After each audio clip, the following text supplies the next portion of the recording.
مہینہ مبارک مہینہ،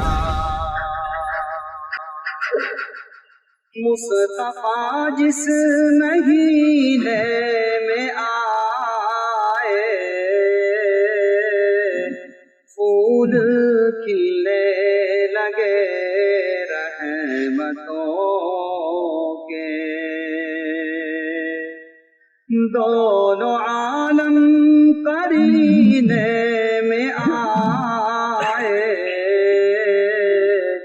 پھول کھلنے لگے رحمتوں۔ بسم اللہ الرحمن الرحیم، نحمدہ ونصلی علی رسولہ، اما بعد، اعوذ باللہ من الشیطان الرجیم، بسم اللہ الرحمن الرحیم۔ وعلم آدم الأسماء كلها ثم عرضهم على الملائكة قال أنبئوني، قال النبي صلی اللہ علیہ وسلم انما بعثت معلما او كما قال معصوم بالذکر اور تمام حاضرین۔ اللہ رب العزت ایک پیاری چیز جو پیدا کی ہے اور اپنے سب سے زیادہ محبوب پیاروں کے لیے، وہ ہے علم۔ سیدنا آدم علیہ السلام کو اللہ رب العزت نے پیدا کیا، اور پیدا کرنے کے بعد عام فرشتوں نے کہا کہ صرف مقصد یہ ہے کہ اللہ کی عبادت کرنا، اس کے علاوہ کوئی مقصد نہیں ہے اس بندہ انسان کو پیدا کرنے کا۔ لیکن جب خدا تعالیٰ نے سب سے پہلے انسان کو علم سکھایا تو یہ اشارہ کیا اس بات کے اوپر کہ عبادت بغیر علم کے نہیں، علم کے بغیر خدا تعالیٰ کی پہچان نہیں ہو سکتی، علم کے بغیر ماں باپ کی پہچان نہیں ہوتی۔ یہی وجہ ہے جو پیدائشی طور پر بہرا ہوتا ہے وہ ساتھ ساتھ میں گونگا بھی ہوتا ہے، حالانکہ وہ گونگا نہیں ہوتا، اس لیے کہ جب اسے چیزوں کے ناموں کا علم اندر پہنچا ہی نہیں تو وہ لے نہیں سکتا اس کا نام کیا ہے۔ اس لیے بہرا ہونے کی وجہ سے وہ کسی چیز کا نام سن نہیں پاتا، جب اس کا نام نہیں سن پاتا تو دوسروں کے سامنے اس کا نام کیا بتائے گا، یہ پتہ ہی نہیں، علم کان کے ذریعے سے پہنچتا ہے۔ تو انسان کا پہلا مشن یہی ہے کہ علم سیکھے اور سکھائے۔ ترقی دنیا کے اعتبار سے جتنی ہی کی جا سکتی ہے، حضرت قاری طیب صاحب علیہ الرحمہ نے ایک دفعہ ایک تقریر تقریباً 2.5 گھنٹے کی ہوئی، اور اس تقریر میں ہر ایک کے مقصد گناتے ہوئے رہے، جتنا تھوڑا تھوڑا کر کے انہوں نے گنایا۔ اس نے کہا کہ ترقی کا نام نہیں کہ ہوائی جہاز بنا، یہ مقصد ہے انسان تو مانگ کے بھی پیٹ بھر لیتا ہے، بغیر مانگے بھی خدا تعالیٰ دے دیتا ہے۔ فرشتے انسان کھاتا ہے، فرشتے کھاتے نہیں، لیکن کیونکہ کھانا ہمیں روزانہ دیکھتا ہے، اس کی ضرورت ہمیں اتنی پیش آ جاتی ہے کہ اس کے بغیر بے چین ہو جاتے ہیں، اس بنا پر ہم اس کی طرف بھاگ پڑتے ہیں۔ تو انہوں نے فرمایا کہ اگر سیاست کی بنا پر کہا جائے انسان کو اشرف المخلوقات کہا گیا، سیاست شہد کی مکھی کے سے زیادہ کسی کے اندر نہیں، جتنا نظام اس کا مرتب ہوتا ہے اتنا کسی چیز کا مرتب نہیں۔ اور اگر کمانے اکٹھا کرنے کے اعتبار سے ہے، منظم طریقے سے اکٹھا کرنا اور آرام سے بغیر لڑے اس کا کھانا استعمال کرنا، یہ مقصد ہو تو چیونٹی سے بہتر کوئی نہیں کر سکتا۔ وہ اپنے وجود سے زیادہ محنت اور نہ کبھی ان کو لڑتے جھگڑتے بیچ میں دیکھا ہوں۔ اور اگر ڈاکٹری کے اعتبار سے ہے تو دنیا آخر دم تک چلی جائے، لیکن جو شہد کی مکھی نے شہد تیار کیا ہے وہ تیار نہیں، نہ وہ کسی یونیورسٹی میں پڑھے ہوئے ہیں، نہ کسی استاد کے سامنے پڑھی ہوئی ہیں، تو وہ کون سی چیز ہے جو انسان کو اشرف المخلوقات بنانا؟ اگر اس لیے کہ وہ کماتا ہے اپنی اولاد کے لیے، اپنے خاندان کے لیے، تو کمانے میں تو ہر جانور اپنے بچوں کے لیے کرتا ہے، جو کچھ ان سے بنتا ہے۔ انہوں نے فرمایا ایک چیز تو ہے علم سیکھ کر سکھانا، اور غرض اس میں کچھ نہ ہو، اس میں غمخواری داخل ہے. یعنی ایک تو سکھانا ہے اس لیے کہ یہ نوکری حاصل کرنی ہے، اس لیے سکھانا ہے. ایک سکھانا اس لیے ہے کہ جو میرے پاس ہے مجھے ملے نہ ملے دوسرے تک پہنچائے. اس کا نام ہے غمخواری، اسی کا نام ہے انسانیت. خالص اپنے لیے سوچنا، اس کا انسانیت نہیں کہتے مذہب اسلام. انسانیت کے جتنے بھی تقاضے، جس کو عقل یہ کہے کہ یہ بہتر ہے وہی اسلام بہتر ہے. یہ الگ بات ہے کہ کبھی میں نے سوچ لیا، میری آنکھوں کو اچھا لگنے لگا، ہم نے ناچ گانے کو اچھا کہہ دیا، تو اس کو انسانیت اچھا نہیں کہتے. انسانوں کے جو صحیح دماغ ہے وہ سب جانتے ہیں کہ چوری کرنا ناجائز ہے، شراب پینا ناجائز ہے. جسم کو تکلیف دینے والی ہر چیز، آج کے زمانے میں تو ایک دور چلتا ہے کسی نہ کسی چیز کا. اب دور یہ چلا ہے کہ اس چیز کی طرف بھاگتے ہیں جو چیز فائدہ دیتی ہو، خاص طور سے جسم کو کہ قبض نہیں ہوتا، یہ جلدی سے ہاضمہ کر دیتی ہے. کھانے سے پہلے آدمی ہاضمے کے بارے میں سوچ رہا ہے، اس لیے کہ اکثر کے اکثر بیمار ہیں اس چیز میں. گیس کے مریض تمام کے تمام ہے، اس لیے کھانے کی لذت سے پہلے اس کے ہضم کرنے کے بارے میں سوچنا شروع کر دیتے ہیں. تو انسان کا علم وہ کارگر ہے جس کے اندر غمخواری ہو، جس کے اندر یہ طلب ہو کہ جتنا میرے پاس ہے اس سے کہیں زیادہ آ جائے. جیسے ایک باپ اپنے اولاد کے لیے چاہتا ہے کہ جتنا میں نے کمایا ہے میری اولاد اس سے کہیں زیادہ کامیاب ہے. انسان کے اندر جب غمخواری ہوگی تو وہ اولاد نہیں دیکھے گا، صرف انسان دیکھے گا کہ انسان کو یہ چیز پہنچ جائے. اس لیے انسان جو اشرف المخلوقات بنا اس لیے بنا ہے کہ وہ سیکھتا ہے دوسروں کے لیے، وہ کماتا ہے دوسروں کے لیے. اپنے اپنی اولاد کے لیے کمانا انسانیت نہیں ہے. یہ تو جانور بھی کرتے ہیں، تو یہ تو حیوانیت ہے. اور آدمی کو حیوانیت زندگی کا نام ہے، تو جینے کے لیے ہر آدمی کام کرنا ہے.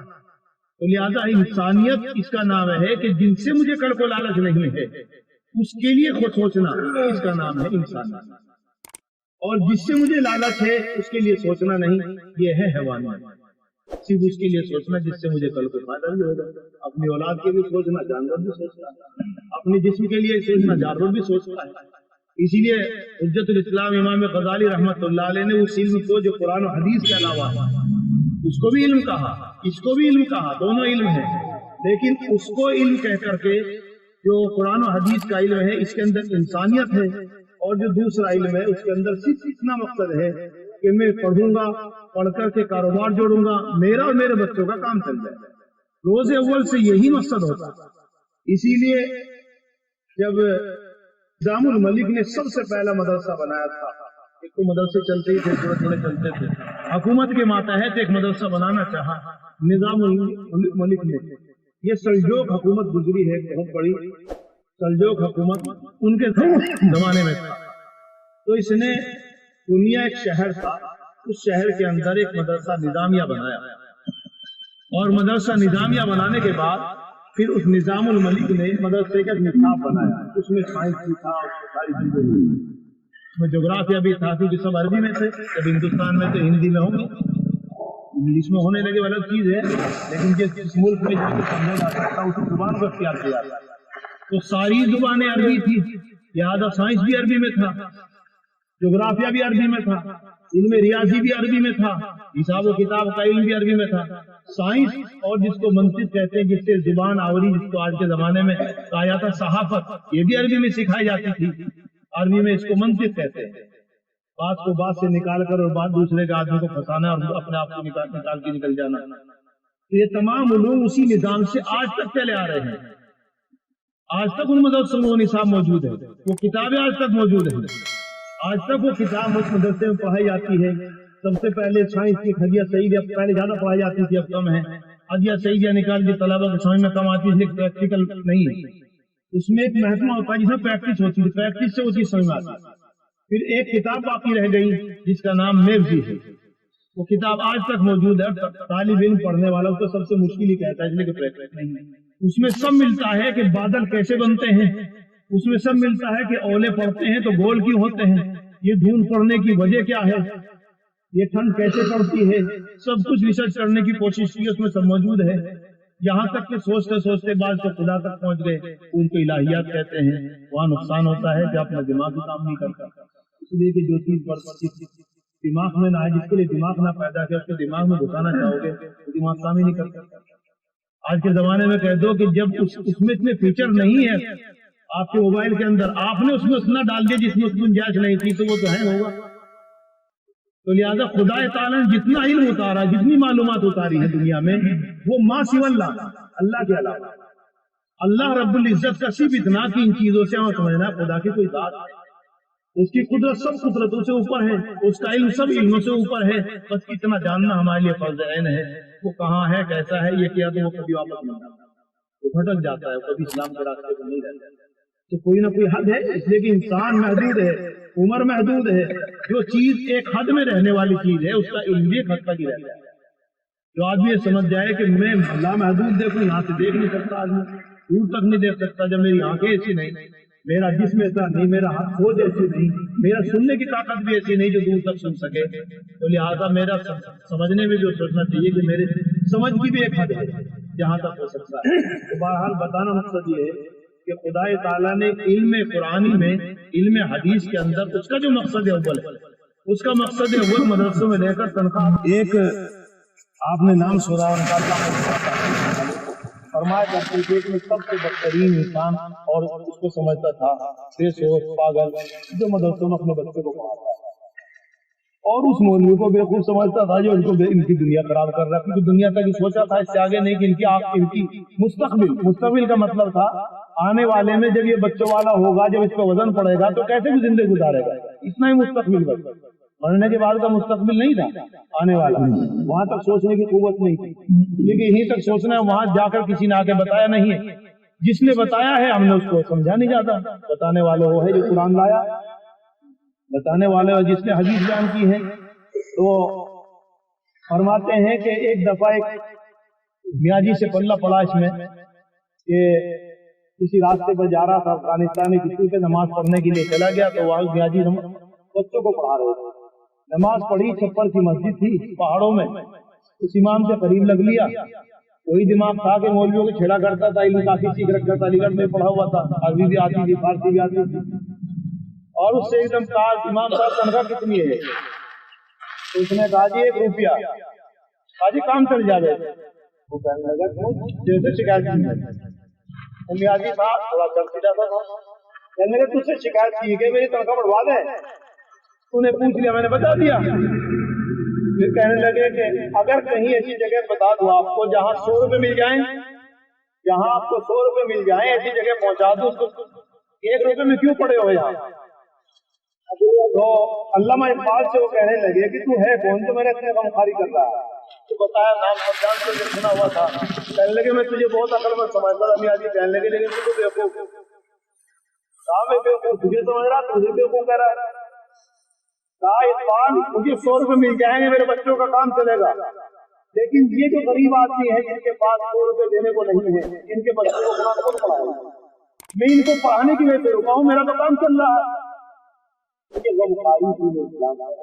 अल्लाह रब्बुल इज्जत अपने गमखारी नसीब फरमाए और हम सबको अपने कुरान और हम सबको तौफीक फरमाए। लेकिन इतना भी मसला नहीं है। बाल दफा ये होता है कि जैसे आचरण से चल रहा है कि दीनी तालीम के साथ दुनियावी तालीम चलनी चाहिए, जहाँ तक चला जाए और बर्दाश्त कर सके बच्चा उतना निसाब मुरतब कर लेना चाहिए, वरना फिर ये होता है कि न वो इधर का रहेगा न उधर का रहेगा, चारों तरफ लोड ही लोड ज्यादा है, इतने दिमाग के तो है नहीं। लेकिन इब्तदाई तालीम दोनों एतबार से ऐसे रखनी चाहिए ताकि बच्चे सीधे सीधे स्कूल में न जाएं, अपनी तालीम करने के बाद जिससे आगे पढ़ना है दुनिया के एतबार से पहले भी ईमान बचाना है। तो रहा ये मसला कि भाई एक छोटा सा वाक़या सुनाकर बात खत्म करता हूँ। जहनों में आता है भाई एक मदरसा कायम हो गया, दूसरा हो गया, तीसरा हो गया, स्कूलों को तो एतराज नहीं होता, मदरसे को होता है, लेकिन मदरसे में सभी को देना है, सभी को देना है, और स्कूल में जो पढ़ाएगा वो देगा, नहीं पढ़ाएगा नहीं देगा। यहाँ जो नहीं पढ़ाएगा वो भी उससे ही मांगा जाता है। किसी शहर में, गांव में, इलाके में एक बुजुर्ग जाकर अपना उन्हें जो भी डाल दिया। पहले से एक बुजुर्ग थे, वो भी अल्लाह की गर्दन पे लगाते थे, मुरीद बनाते थे लोगों को। और पहले बुजुर्ग ने सोचा कि ये दूसरे क्या जरूरत है, कहीं और जाके बैठ जाते हैं, तो मैं हूँ अकेला, तो मैं काम कर रहा हूँ, تو اس पुराने बुजुर्ग ने एक गिलास पानी का भर के अपने खादिम को दिया कि उन बुजुर्ग को पहुंचाओ जो वहां बैठे हैं दूसरे कोने ज्यादा, लेकिन गिरने ना पाए। वो बेचारा आहिस्ता आहिस्ता चल चल के वो गिलास उसके पास लेके गया। जब उसके पास पहुंचा तो वो देख के मुस्कुराया गिलास तो, और देखने के बाद एक फूल के पत्ते जो थे वो उसके ऊपर बिखेर दिए, उससे पानी तो बाहर नहीं निकलता, फूल गिर गया उसके ऊपर। कहा ऐसे ही वापस आके अपने पीर साहब को दे दो। जब वो वापस गया ऐसे लेकर के पीर साहब ने देख के कहा चलो कोई बात नहीं, चलो ठीक है। ये बोलते दरबीस वाला कहने लगा काजीज का क्या मतलब था, आपने गिलास वहां तक पहुंचाया, वो हंसा और उसके बाद उसने फूल डाल दिया, आपने कह दिया कोई ऐतराज की बात नहीं, कोई मसला नहीं है। कहा तेरा क्या मतलब है? बीच में पढ़ने लगा, बीच में तो नहीं था हजरत, बीच में तो नहीं था और मेरी बीच में ना पढ़ू। यहाँ से तो आराम आराम से चल करके वहां गिलास लेके गया, अब वहां से आराम आराम चल के यहाँ तक लेके आ, सारी मुसीबत तो मैंने झेली और कह रहे कि पढ़ना चाहिए, मेरे पल्ले तो कुछ पढ़ा नहीं। मैं तो पूछे बगैर नहीं रहूंगा क्या मसला था। तो फिर उन्होंने कहा असल बात यह है, मैंने उनसे गिलास भर के चला दी थी कि यहाँ तो गिलास पूरा भरा हुआ है, यहाँ किसी और की जरूरत नहीं, कहीं और चला जाए। वो देख के इस बात को मुस्कुराया तो समझ गया मेरी बात को। वो जो फूल डाला, फूल डाल के उसने कहा मैं तेरे गिलास में से कोई कमी करने वाला नहीं, इसको और खूबसूरत बनाऊंगा, उसमें और अच्छा ही करूंगा। जब तकाबुल होता है तो अच्छाई तो पैदा होगी। जब तनहा में अकेला करता रहूं, ना मुझे कोई अच्छा कहने वाला ना बुरा कहने वाला, अच्छा बुरा का तो जब पता चलेगा जब सामने कोई मेहनत कर रहा। तकाबुल से ही चीजें निखरती हैं। तो उसने सीधे कह दिया कि मैं कमी नहीं करूंगा। जब भी लोग नाम लेंगे यही कहेंगे भाई पुराना तो हजरत वही है, बड़ा तो हजरत वही है। तो मैं बड़ा तो जब बना जब दूसरा छोटा आ गया, अगर मैं छोटा होता तो आपको बड़ा कौन कहता? कोई बड़ा मदरसा हो तो छोटा मदरसा हो जाए तो एकदम बड़े को बड़ा कहेंगे लोग, लेकिन जब तक हो ना तब तक वो न बड़ा ना छोटा। तो इसलिए छोटे ने उसको बड़ा बना दिया। बच्चा आएगा तो बाप का दर्जा मिलेगा, अगर बच्चा ही नहीं पैदा हो तो बाप का दर्जा मिलने वाला कहाँ। लिहाजा अगर इखलास और नियत से करते रहें तो मैदान बहुत बड़ा है। अल्लाह रब्बुल इज्जत इस मैदान को में कामयाबी नसीब फरमाए। जिसकी जो किस्मत का वो होता रहेगा, जिसे देते रहना होगा मोहब्बत से देते रहें। इख्तिलाफ इसमें तो करें कि तुझसे अच्छा पढ़ के दिखाऊंगा, इख्तिलाफ इसमें न करे कि तुझे पढ़ाने में देंगे, ये करें। अल्लाह इस इख्तिलाफ से हमारी बात फरमाए। अल्हम्दुलिल्लाह रब्बिल आलमीन वस्सलातु वस्सलामु अला सय्यिदिल मुरसलीन व अला आलिहि व अस्हाबिहि अजमईन बिरहमतिका या अरहमर राहिमीन। रब्बना आतिना फिद दुनिया हसना व फिल आखिरति हसना व क़िना अज़ाबन्नार। रब्बना ला तुआखिज़ना इन नसीना व अख़्ताअना रब्बना वला तहमिल अलैना इस्रन कमा हमलतहु अलल लज़ीना मिन क़ब्लिना रब्बना वला तुहम्मिलना मा ला ताक़त लना बिहि वाअफ़ु अन्ना वाग़फ़िर लना वरहमना अंत मौलाना फंसूरना अलल क़ौमिल काफ़िरीन। ए अल्लाह, हम सब की खताओं को माफ़ फरमा, लग़ज़िशों को ताहियों को दरगुज़र फरमा। पाक परवरदिगार, बेशक हम गुनहगार हैं, सियाकार और बदकार हैं, मुजरिम हैं। ए अल्लाह, हम सब के गुनाहों को माफ़ फरमा। ए अल्लाह, इस वक्त तेरे कुरान को पढ़ने पढ़ाने के लिए, ए अल्लाह, तेरे कुरान की तालीम को आगे पहुँचाने के लिए, ए अल्लाह, इस वक्त ये 2-4 ईंटें रखी गई हैं। पाक परवरदिगार, हमारे गुनाहों पर नजर न फरमा कर, ए परवरदिगार, अपना फजल और करम फरमा के इसे कबूल फरमा। ए अल्लाह, अपने फजल और करम से इसे कबूल फरमा। ए अल्लाह, हम गैब को नहीं जानते, आपको मालूम था कि एक दिन यहाँ पर तेरा कुरान पढ़ा जाएगा। ए अल्लाह, इसको खूब जल्द से जल्द तरक्की नसीब फरमा। अल्लाह, खूब तरक्की नसीब फरमा। जिन भाइयों ने हिस्सा लिया है, ए अल्लाह, उनके जायज मकासिद में कामयाबी नसीब फरमा। अल्लाह, जिनकी तरफ से लिया है, ए अल्लाह, उनकी रूहों को इसका सवाब पहुँचा, उनकी नस्लों की रूहों को सवाब पहुँचा। ए अल्लाह, जो भी इसमें हिस्सा ले रहे हैं, ए पाक परवरदिगार, उनके मुर्दों के लिए भी खैर का जरिया बना, उनकी जिंदों के लिए भी खैर का जरिया बना। अल्लाह, आने वाली नस्लों के लिए अल्लाह इल्म का जरिया बना, इनके सीखने सिखाने का जरिया बना। अल्लाह, इस खिस्से को कबूल फरमा। अल्लाह, इसकी शोहरत नसीब फरमा, बेहतरीन तालीम नसीब फरमा, जल्द से जल्द अल्लाह पाए तकमील नसीब फरमा, गैरों की टेढ़े नजरों से अल्लाह हिफाज फरमा। حاسدین کے حسد سے محفوظ فرما، اے اللہ حاسدین کے حسد سے محفوظ فرما، اپنوں کی محبت نصیب فرما، غیروں کے اللہ فکر خراج سے اے اللہ فکر غلط سے محفوظ فرما، اے اللہ ان کی ریشہ دوانی سے محفوظ فرما، ملک میں امن و امان پیدا فرما، ملک میں امن و امان پیدا فرما، ملک میں امن و امان پیدا فرما، آپسی بھائی چارہ نصیب فرما، ان دعاؤں کو اپنے پیارے حبیب سرور کونین صلی اللہ علیہ وسلم کے صدقے اپنے فضل و کرم سے قبول و منظور فرما، صلی اللہ علیہ وسلم۔